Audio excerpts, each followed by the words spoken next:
Herkese selamlar dostlar. Bugün sizlerle birlikte dostuma hediye hazırlayarak vlogu çekirik. Gelin başlayalım. Birinci gel English speaking.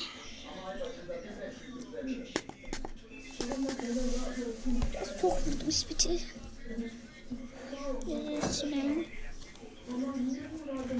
Bunun için de vereceğim. O su kişilerin hayranıdır. Siz de su kişiyi sevirsinizsə bunun kimi ürək qoyun. Neyse. Mən şeyimə gəlib, masamı görüb mənim və mənə demişdi ki, mən bu kişilərdən çox xoşum gəlir. Həm də bu çox şirindir, həm də yumuşaqdır. Mən bundan verərsən, mən də dedim ki, aha, verərəm. Məncə də çox yumuşaqdır uşaqlar. Neyse. Bir belə balaca şeylərdən yox. Bir belə şeydən də xoş gəlir.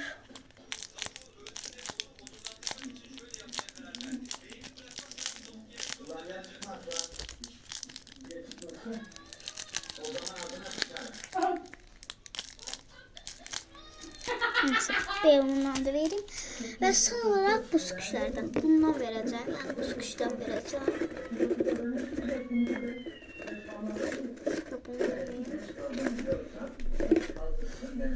Onun sevdiği renk mavidir. Ben de sevdiğim renk mavidir bu arada. Ve ona bir tane de şey vermek istiyorum. Gelin göstereyim. Bir belə sticker. Bir de belə şeydi. Bu ne be? Neyse.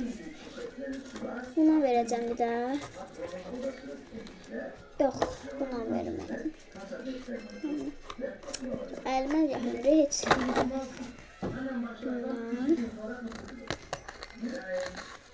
Bu arada bunda gözlüğüm.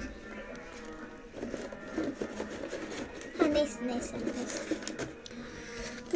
Bunlardan vereyim. Yok, bunu vermeyeyim. Neyse. Bunlardan verim sıkış olarak ve bir tane de bundan. Ama bir tane de kart vermek istiyorum. Neden olmasın? Ve son olarak şey vereceğim. Kart olarak bunu Opsi videomuzda hazırlamıştım. Bakarsanız Mamelody şeydi. Bunu vermek istiyorum. Bir tane son olarak bunu vereceğim. Bunu açırıq.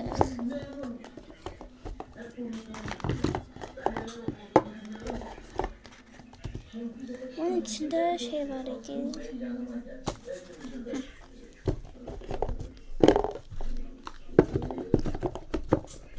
Biraz çok dağılıq oldu. Hiç olmaz. Ay. Ve şey götürmeyi unutmayalım. Gelin koyalım. Bu şeyler içindi bu arada. Kartlar içindi.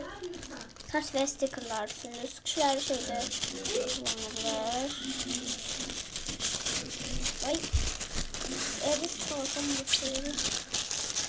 Elimden çıkmış. Ha.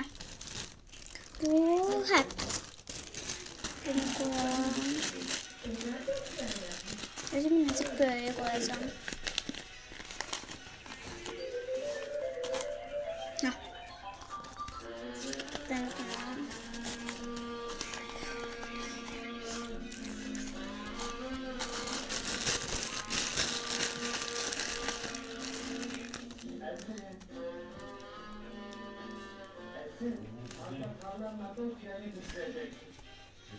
Artık dostuma vereceği hediyem hazır. Siz hemen abone olmayı unutmayın. Bye bye.